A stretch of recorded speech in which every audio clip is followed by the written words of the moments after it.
ദൈവനാമത്തിന് മഹത്വം ഉണ്ടായിരിക്കട്ടെ. ഈ വചന ശുശ്രൂഷ കേൾക്കുന്ന നിങ്ങളെ ഓരോരുത്തരും ഞാൻ വീണ്ടും വരുന്നവനായ യേശു ക്രിസ്തുവിൻ്റെ നാമത്തിലുള്ള എൻ്റെ സ്നേഹവന്ദനത്തെ ഞാൻ അറിയിക്കുകയാണ്. ഇന്ന് ഈ വചന ശുശ്രൂഷയിലൂടെ സത്യം നിങ്ങളറിയുകയും സത്യം നിങ്ങളെ സ്വതന്ത്രരാക്കുകയും ചെയ്യുമെന്ന ആ വചനപ്രകാരം നമുക്ക് ചില വചനങ്ങളിലൂടെ ദൈവമക്കളായിരിക്കുന്ന നമ്മൾക്ക് ചില സത്യങ്ങളെ മനസ്സിലാക്കുവാനും അതിലൂടെ കൂടുതലായി വചനപ്രകാരമുള്ള ആ സ്വാതന്ത്ര്യത്തിലേക്ക് നമ്മൾക്ക് കടന്നു വരുവാനും ഇടയാകട്ടെ എന്ന് ഞാൻ പ്രാർത്ഥിക്കുന്നു. അതുകൊണ്ട് എനിക്ക് പ്രത്യേകിച്ച് ഒരു കാര്യം പറയാനായിട്ടുള്ളത്, ഇന്നത്തെ ശുശ്രൂഷയിലൂടെ ഞാൻ ആരെയെങ്കിലും വേദനിപ്പിക്കാനോ മുറിപ്പെടുത്തുവാനോ ഒന്നുമല്ല ഞാൻ ശ്രമിക്കുന്നത്. ദൈവമക്കളായിരിക്കുന്ന, അതായത് യേശു ക്രിസ്തുവിലൂടെ രക്ഷിക്കപ്പെട്ട ദൈവമക്കൾ ഓരോരുത്തരും ഏത് നിലവാരത്തിൽ ജീവിക്കണമെന്നാണ് ദൈവം ആഗ്രഹിക്കുന്നത് എന്നുള്ളതിനെക്കുറിച്ച് ഞാൻ ഈ തിരുവെഴുത്തുകളിലൂടെ വെളിപ്പെടുത്തി തരുവാനായിട്ടാണ് ഞാൻ ആഗ്രഹിക്കുന്നത്. അതുകൊണ്ട് നമുക്ക് ഇന്നത്തെ വചന ശുശ്രൂഷയിലേക്ക് നമുക്ക് പ്രവേശിക്കാം. അതിനോടനുബന്ധിച്ച് ഞാനിന്ന് വായിക്കാനായിട്ട് ആഗ്രഹിക്കുന്നത് റോമാലേഖനം അതിൻ്റെ 12-ാം അധ്യായം 1 മുതലുള്ള വാക്യങ്ങളെ ഞാൻ വായിക്കുകയാണ്. സഹോദരന്മാരെ, ഞാൻ ദൈവത്തിൻ്റെ മനസ്സലിവ് ഓർപ്പിച്ചു നിങ്ങളെ പ്രബോധിപ്പിക്കുന്നത്, നിങ്ങൾ ബുദ്ധിയുള്ള ആരാധനയായി നിങ്ങളുടെ ശരീരങ്ങളെ ജീവനും വിശുദ്ധിയും ദൈവത്തിന് പ്രസാദവുമുള്ള യാഗമായി സമർപ്പിപ്പീൻ.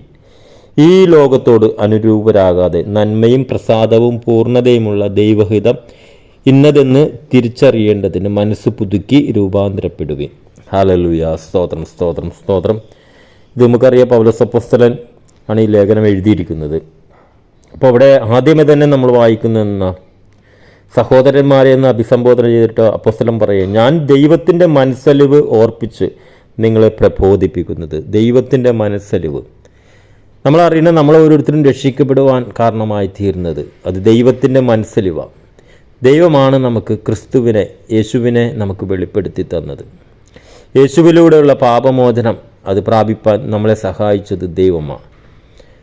അത് ഇന്നലോ നമുക്ക് കിട്ടിയ വിളിയും തിരഞ്ഞെടുപ്പും അല്ല. ലോകസ്ഥാപനത്തിന് മുമ്പേ ക്രിസ്തു യേശുവിൽ ദൈവം നമ്മളെ കണ്ടതാണ്. അത് കാലത്തിൻ്റെ സമ്പൂർണ്ണത വന്നപ്പോൾ നമുക്ക് അത് ക്രിസ്തുവിനെ നമുക്ക് വെളിപ്പെടുത്തി തന്നു പിതാവായ ദൈവം. ആ പിതാവായ ദൈവം വെളിപ്പെടുത്തിയതനുസരിച്ച് നമുക്ക് യേശുവിനെ നമ്മുടെ പാപവിമോചകനാണെന്ന് മനസ്സിലാക്കുവാൻ ദൈവം നമുക്ക് കൃപ നൽകി. അങ്ങനെ പാപവിമോചകനായ യേശുവിനെ നമ്മുടെ ജീവിതത്തിലേക്ക് നമ്മൾ കർത്താവും രക്ഷിതാവുമായി സ്വീകരിച്ച് നമ്മൾ രക്ഷിക്കപ്പെടുവാൻ ദൈവം ഇടയാക്കി. അപ്പോൾ ഇതിൻ്റെ പിന്നിലെല്ലാം നമ്മൾ വായിക്കുന്നുണ്ട്, കൃപയാലല്ലോ വിശ്വാസം മൂലം നാം രക്ഷിക്കപ്പെട്ടത്. അതിന് നമ്മൾ കാരണമല്ല, ദൈവം തന്നെയാണ് അതിന് കാരണം. അപ്പോൾ ദൈവത്തിൻ്റെ ഏറ്റവും വലിയ കൃപയാണ് യേശുവിനെ ഹൃദയത്തിൽ കർത്താവും രക്ഷിതാവുമായി സ്വീകരിച്ച് രക്ഷിക്കപ്പെടുവാൻ കഴിഞ്ഞത്. ദൈവം നമ്മളോട് കാണിച്ച ഏറ്റവും വലിയ മനസ്സലിവാണത്. അതുകൊണ്ടിട്ടാണ് ഇവിടെ അപ്പോസ്തലൻ ഇങ്ങനെ പറയുന്നത്, സഹോദരന്മാരെ, ഞാൻ ദൈവത്തിൻ്റെ മനസ്സലിവ് ഓർപ്പിച്ച് നിങ്ങളെ പ്രബോധിപ്പിക്കുന്നത് എന്ന്. ഹല്ലേലൂയ, സ്തോത്രം. അപ്പോൾ ദൈവത്തിൻ്റെ മനസ്സലിവ് ലഭിച്ചവരാണ്. ദൈവത്തിൻ്റെ കൃപയാൽ നമുക്ക് രക്ഷിക്കപ്പെടുവാൻ കഴിഞ്ഞു. അങ്ങനെയാണെങ്കിൽ നമ്മൾ ദൈവത്തിൻ്റെ കൃപയാൽ നമ്മൾ രക്ഷിക്കപ്പെട്ട നമ്മളിപ്പോൾ എവിടെ ആയിരിക്കുന്നത്? കൊലോസ്യ ലേഖനം 1:13 നമ്മൾ വായിക്കുന്നുണ്ട്. നമ്മളെ ഇരുട്ടിൻ്റെ അധികാരത്തിൽ നിന്ന് നമ്മളെ വിടുവിച്ചു. നമ്മളിപ്പോൾ സ്നേഹസ്വരൂപനായ പുത്രൻ്റെ രാജ്യത്തിലാക്കി വച്ചിരിക്കുന്ന ദൈവത്തിൻ്റെ സ്വർഗസ്ഥനായ നമ്മുടെ പിതാവിന് നന്ദിയോടെ സ്തോത്രം ചെയ്യുന്നവരായിരിക്കണം എന്ന് നമ്മളവിടെ വായിക്കുന്നു. അപ്പോൾ രക്ഷിക്കപ്പെട്ട നമ്മളെവിടെ ആയിരിക്കുന്നത്? ദൈവരാജ്യത്തിലാണ്, സ്നേഹസ്വരൂപനായ പുത്രൻ്റെ രാജ്യത്തിലാണ്. ഹല്ലേലൂയ, സ്തോത്രം, സ്തോത്രം, സ്തോത്രം. അപ്പോൾ നമ്മൾ അറിഞ്ഞിരിക്കണം, നമ്മൾ പുത്രൻ്റെ രാജ്യത്തിനകത്താണ്, ദൈവരാജ്യത്തിനകത്താണ്. അത് ദൈവത്തിൻ്റെ മനസ്സലിവ് കൊണ്ട് നമുക്ക് ലഭിച്ചതാണ്, കൃപയാൽ നമുക്ക് ലഭിച്ചതാണ്. ഈ പദവി ലോകത്തിലുള്ള അനേകർക്ക് ലഭിക്കാതിരിക്കുമ്പോൾ നമ്മൾക്ക് ഓരോരുത്തർക്കും ഈ പദവി ലഭിച്ചു. എല്ലാവർക്കും വേണ്ടിയിട്ടാണ് യേശു കർത്താവ് ക്രൂശിൽ മരിച്ചടക്കപ്പെട്ട് ഉയർത്തെഴുന്നേറ്റത്. എല്ലാവരുടെയും പാപപരിഹാരയാഗമാണ് യേശു ക്രൂശിൽ നിർവഹിച്ചത്. അതുകൊണ്ട് ലോകത്തിലുള്ള സകല മനുഷ്യർക്കും ഈ രക്ഷ സൗജന്യമായി ലഭിക്കും. ഹല്ലേലൂയ, സ്തോത്രം. ഇതിൽ നമ്മൾ രക്ഷിക്കപ്പെട്ടവരാണ് നിങ്ങളെങ്കിൽ നിങ്ങൾക്കത് ലഭിച്ചു കഴിഞ്ഞു. രക്ഷിക്കപ്പെടാത്തവരാണ് ഈ വചന ശുശ്രൂഷ കേൾക്കുന്നതെങ്കിൽ നിങ്ങൾക്കും ഇത് ലഭിക്കും. നിങ്ങൾ ഒരു കാര്യം മാത്രം ചെയ്താൽ മതി. നിങ്ങൾ പൂർണ്ണ ഹൃദയത്തോടെ നിങ്ങളെ തന്നെ യേശുവിൻ്റെ സന്നിധിയിൽ സമർപ്പിക്കുക. യേശു കാൽവരി ക്രൂശിൽ മരിച്ചടക്കപ്പെട്ട് ഉയർത്തെഴുന്നേറ്റത് നിങ്ങളുടെ പാപത്തിൻ്റെ പരിഹാരയാഗമാണെന്ന് വിശ്വസിച്ച് ആ യേശുവിനെ നിങ്ങൾ ഹൃദയത്തെ തുറന്നു കൊടുക്കുക. യേശുവിനെ നിങ്ങൾ ഹൃദയത്തിലേക്ക് കർത്താവും രക്ഷിതാവുമായി സ്വീകരിക്കുമ്പോൾ നിങ്ങൾ ഈ ദൈവരാജ്യത്തിലേക്ക് പ്രവേശിക്കുകയാണ്. നിങ്ങളും ദൈവത്തിൻ്റെ മക്കളായി തീരുകയാണ്. ഒരു പക്ഷേ നിങ്ങൾ യേശുവിനെ കർത്താവ് നിശ്ചിതമായി സ്വീകരിക്കാത്തൊരു വ്യക്തിയാണെങ്കിൽ പോലും നിങ്ങൾ ഈ നിമിഷം തന്നെ, ഇപ്പോൾ തന്നെ നിങ്ങളുടെ ഹൃദയത്തെ യേശുവിൻ്റെ സന്നിധിയിൽ തുറന്നു കൊടുക്കുക. യേശുവെ, അവിടുന്ന് എൻ്റെ ജീവിതത്തിലേക്ക് വരണം. അവിടുത്തെയിലൂടെയുള്ള പാപമോചനം, ആ നിത്യജീവനിലേക്ക് പ്രവേശിക്കുവാൻ എന്നെ തന്നെ ഞാൻ സമർപ്പിക്കുകയാണ്. യേശുവെ, ഞാൻ ഇന്ന് ഈ നിമിഷം തന്നെ അങ്ങയെ കർത്താവ് നിശ്ചിതമായി സ്വീകരിക്കുന്നു എന്ന് പറഞ്ഞുകൊണ്ട് ഈ യേശുവിനെ നിങ്ങൾക്ക് സ്വീകരിക്കാം. യേശു ക്രിസ്തു മുഖാന്തരം നിങ്ങൾക്കും ദൈവരാജ്യത്തിലേക്ക് പ്രവേശിക്കാം. നിങ്ങൾക്കും നിത്യജീവനും നിങ്ങളും അവകാശികളായിത്തീരും. അപ്പോൾ തന്നെ ഈ ഭൂമിയിലും ദൈവത്താലുള്ള സകല അനുഗ്രഹങ്ങൾക്ക് നിങ്ങൾ അവകാശിയായിത്തീരും. ഹല്ലേലൂയ, സ്തോത്രം, സ്തോത്രം. ഇന്ന് നിങ്ങൾ ഈ നിമിഷം യേശുവിനെ സ്വീകരിക്കുന്ന ഈ നിമിഷം മുതൽ പിശാച് നിങ്ങളുടെ മേൽ വെച്ചിരിക്കുന്ന എല്ലാ അവസ്ഥകളിൽ നിന്ന് നിങ്ങൾക്ക് മോചനമുണ്ട്. രോഗത്തിൽ നിന്ന് മോചനമുണ്ട്, ശാപത്തിൽ നിന്ന് മോചനമുണ്ട്, പാരമ്പര്യമായി നിങ്ങളെ സ്വാധീനിക്കുന്ന എല്ലാ അവസ്ഥകളിൽ നിന്നും നിങ്ങൾക്ക് മോചനമുണ്ട്. എന്നാൽ ഞാൻ ഇന്ന് സംസാരിക്കുന്നത് രക്ഷിക്കപ്പെട്ട, അതായത് യേശുവിനെ കർത്താവിൻ്റെ രക്ഷിതാവായി സ്വീകരിച്ച് രക്ഷിക്കപ്പെട്ട ദൈവത്തിൻ്റെ മനസ്സലിവ് ലഭിച്ചവരോടാണ് ഞാൻ കൂടുതലായിട്ട് ഇന്ന് സംസാരിക്കുന്നത്. ഹല്ലേലൂയ, സ്തോത്രം. അപ്പോൾ ഇവിടെ ദൈവത്തിൻ്റെ മനസ്സലിവിനാലാണ് നമ്മൾ രക്ഷിക്കപ്പെട്ടിരിക്കുന്നത്. അതുകൊണ്ടിട്ട് താഴേക്ക് അപ്പോസ്തലൻ അവിടെ എഴുതി വെച്ചിരിക്കുന്നത് എന്തെന്ന്? ഹല്ലേലൂയ, സ്തോത്രം. നിങ്ങൾ ബുദ്ധിയുള്ള ആരാധനയായി നിങ്ങളുടെ ശരീരങ്ങളെ ജീവനും വിശുദ്ധിയും ദൈവത്തിന് പ്രസാദവുമുള്ള യാഗമായി സമർപ്പിപ്പീൻ. കണ്ട, ബുദ്ധിയുള്ള ആരാധനയായി നമ്മൾ സമർപ്പിക്കേണ്ടത് നമ്മുടെ ശരീരങ്ങളെ ബുദ്ധിയുള്ള ആരാധനയായി നിങ്ങളുടെ ശരീരങ്ങളെ ജീവനും വിശുദ്ധിയും ദൈവത്തിന് പ്രസാദവുമുള്ള യാഗമായി സമർപ്പിക്കാൻ. ഹല്ലേലൂയ, സ്തോത്രം, സ്തോത്രം. ജീവനും വിശുദ്ധിയും ദൈവത്തിന് പ്രസാദമുള്ള യാഗമായി. കാരണം നമ്മളിനി ദൈവരാജ്യത്തിലാണ്, കൃപയാൽ രക്ഷിക്കപ്പെട്ടവർ. അപ്പം നമ്മളിനി ജീവിക്കേണ്ടത് എങ്ങനെയാണ്? റോമർ 8 പറയും പോലെ ജഡത്തെയല്ല ആത്മാവിനെ അത്ര അനുസരിച്ച് നാം നടക്കേണ്ടവരാണ്. ഹല്ലേലൂയ, സ്തോത്രം, സ്തോത്രം, സ്തോത്രം, സ്തോത്രം. ഞാനിന്ന് ഈ വചന ശുശ്രൂഷ ഞാൻ എടുക്കുന്നതിൻ്റെ കാരണം, ഹല്ലേലൂയ, നമ്മൾ ഈ ലോകത്തോട് അനുരൂപരായി പോകുന്നുണ്ടോ എന്ന് നമ്മൾ ഓരോരുത്തരും ചിന്തിക്കണം. ഇവിടെ അപ്പോസ്തലൻ പറഞ്ഞിരിക്കുന്നത് ഈ ലോകത്തോട് അനുരൂപരാകരുതെന്ന. കാരണം നമ്മൾ ഈ ലോകത്തിൽ നിന്നും നമ്മൾ വീണ്ടെടുത്ത് നമ്മൾ ദൈവരാജ്യത്തിലാക്കി വെച്ചിരിക്കുക. അപ്പോൾ ഇനി നമ്മൾ ഈ ലോകത്തോട് അനുരൂപരാകാനുള്ളവരല്ല. ഹല്ലേലൂയ, സ്തോത്രം, ഹല്ലേലൂയ. എന്നാൽ നമ്മൾ ഈ ലോകത്തിലാണ് നിൽക്കുന്നത്, ജഡം സംബന്ധിച്ച് നമ്മൾ ഈ ലോകത്തിലാണ് നിൽക്കുന്നത്. പക്ഷേ എങ്കിൽ നമ്മൾ ഈ ലോകത്തോട് അനുരൂപരാകരുത്. കാരണം ആത്മാവ് സംബന്ധിച്ച് നമ്മൾ രക്ഷിക്കപ്പെട്ടവരാണ്. ഫിലിപ്പിയർ 3:20 പറയും പോലെ നമ്മുടെ പൗരത്വം സ്വർഗത്തിലാണ്, നമ്മുടെ ആത്മീയ പൗരത്വം സ്വർഗത്തിലാണ്. അതാണ് ഇവിടെ നമ്മൾ കൊലോസ്യർ 1:13 വായിച്ചത്. നമ്മൾ ദൈവരാജ്യത്തിലാണ്. ഇത് നമ്മൾ ആത്മാവ് സംബന്ധിച്ചാണ് നമ്മൾ ദൈവരാജ്യത്തിൽ, ജഡം സംബന്ധിച്ച് നമ്മളിപ്പോൾ ഈ ലോകരാജ്യത്തിലാണ്. അപ്പോൾ ലോകരാജ്യത്തിലായിരിക്കുമ്പോൾ ലോകത്തിൽ ഇവിടെ പല ഉത്സവങ്ങളും പല ആചാരങ്ങളും പല അനുഷ്ഠാനങ്ങളും പല കാര്യങ്ങളും നടക്കുന്നുണ്ട്. ഇപ്പോൾ നമ്മളിപ്പോൾ കേരളീയരിപ്പോൾ ഓണം ആഘോഷിക്കുമ്പോൾ ഈ കേരളീയർ ഓണം ആഘോഷിക്കുമ്പോൾ നമ്മൾക്ക് ദൈവമക്കളായ നമ്മൾക്ക് ഈ ഓണവുമായിട്ട് നമ്മൾക്ക് എങ്ങനെ നമുക്ക് യോജിച്ച് പോകാൻ കഴിയും എന്നുള്ളതിനെക്കുറിച്ചാണ് നമ്മളിന്ന് പൂർണ്ണമായിട്ടും ചിന്തിക്കുവാൻ പോകുന്നത്. ഹല്ലേലൂയ, സ്തോത്രം, സ്തോത്രം. കഴിഞ്ഞ ദിവസം പരിശുദ്ധാത്മാവ് എന്നോട് ചോദ്യം, നമ്മൾ എന്തുകൊണ്ട് തമിഴ്നാട്ടുകാർ ഓണം ആഘോഷിക്കുന്നില്ല, കർണാടകക്കാർ എന്തുകൊണ്ട് ഓണം ആഘോഷിക്കുന്നില്ല? നമ്മൾ ചിന്തിക്കേണ്ടത്. കാരണം ഇത് കേരളീയരുടെ ഒരു ഉത്സവമാണ്, കേരളീയരുടെ ഒരു ഫെസ്റ്റിവലായിട്ടാണ്, അല്ലേ? കേരളീയരാണ് ഈ ഓണം ആഘോഷിക്കുന്നത്.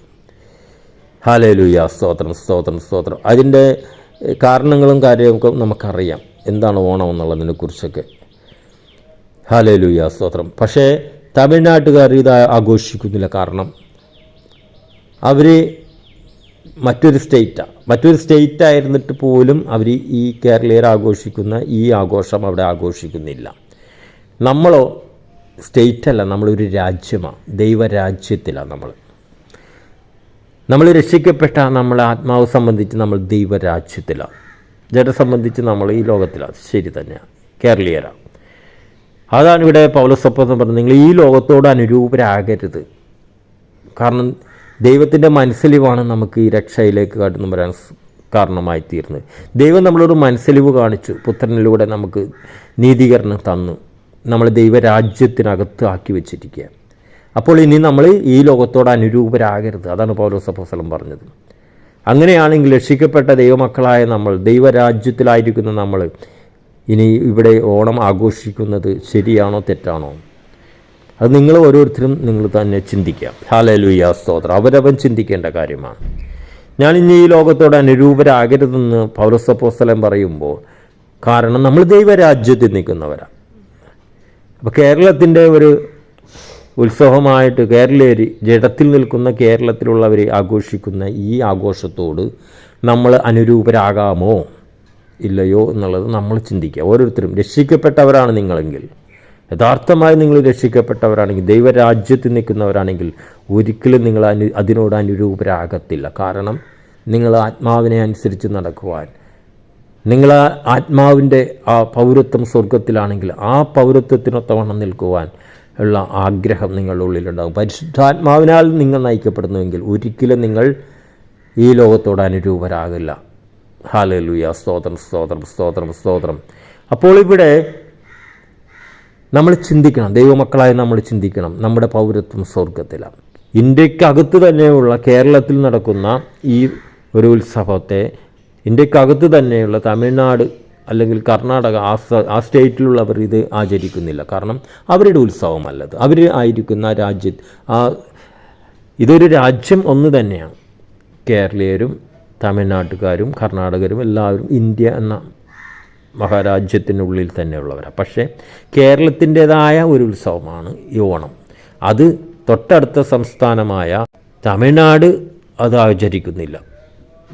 നമ്മൾ ചിന്തിക്കണം, അവരത് ആഘോഷിക്കുന്നില്ല. പക്ഷേ നമ്മൾ ദൈവരാജ്യത്തിലുള്ളവരാണ്. അപ്പോൾ ദൈവരാജ്യത്തിലുള്ളവർ ആയിരിക്കുന്ന നമ്മൾ ഈ ആചാരം നമ്മൾ അനുഷ്ഠിക്കുന്നുവെങ്കിൽ നമ്മൾ യഥാർത്ഥത്തിൽ നമ്മൾ ചെയ്യുന്നത് ദൈവം നമ്മളോട് കാണിച്ച മനസ്സലിവിനെ നമ്മളതിനെ മാനിക്കുന്നില്ല എന്നുള്ളത്. ദൈവം നമുക്ക് നൽകിയ രക്ഷയേക്കാൾ അധികമായി നമ്മൾ ജഡത്തെ അനുസരിക്കുന്നു എന്നുള്ളതാണ്. അപ്പോൾ ഇത് ശരിയാണോ തെറ്റാണോ എന്നുള്ളത് നിങ്ങൾ തന്നെ ചിന്തിക്കാം. അതാണ് വേണ്ടത്. ഹല്ലേലൂയ, സ്തോത്രം സ്തോത്രം സ്തോത്രം. ഹല്ലേലൂയ, സ്തോത്രം സ്തോത്രം സ്തോത്രം. യഥാർത്ഥത്തിൽ രക്ഷിക്കപ്പെട്ട ഒരു വ്യക്തിയാണെങ്കിൽ, യഥാർത്ഥത്തിൽ ക്രിസ്തുവിനെ സ്നേഹിക്കുന്നവരാണ് നിങ്ങളെങ്കിൽ, ആ ക്രിസ്തുവിനെ നമുക്ക് നൽകിയ പിതാവായ ദൈവത്തെ സ്നേഹിക്കുന്നവരാണ് നിങ്ങളെങ്കിൽ, യഥാർത്ഥത്തിൽ നിങ്ങളോട് കൂടെ നിത്യം വസിക്കുന്ന പരിശുദ്ധാത്മാവിനെ അനുസരിച്ച് നടക്കുന്നവരാണ് നിങ്ങളെങ്കിൽ ഒരിക്കലും നിങ്ങളിതിനോട് യോജിക്കത്തില്ല. കാരണം നമ്മുടെ പൗരത്വമോ സ്വർഗത്തിലാണ്. നമ്മൾ സ്വർഗീയ പൗരത്വമുള്ളവരാണ്. ഹല്ലേലൂയാസ്. നമ്മൾ സ്വർഗീയമായത് ചിന്തിക്കേണ്ടവരാ. ഹല്ലേലൂയ. ദൈവികമായത് ചിന്തിക്കേണ്ടവരാ. നമ്മൾ ദൈവത്തിൻ്റെ ഹിതപ്രകാരം ജീവിക്കേണ്ടവരാ. നമ്മൾ ദൈവവചനമനുസരിച്ച് നടക്കേണ്ടവരാ. കൃപയാലാണ് നമ്മൾ രക്ഷിക്കപ്പെട്ടതെങ്കിൽ ആ കൃപയെ നമ്മൾ വ്യർത്ഥമാക്കി കളയരുത്.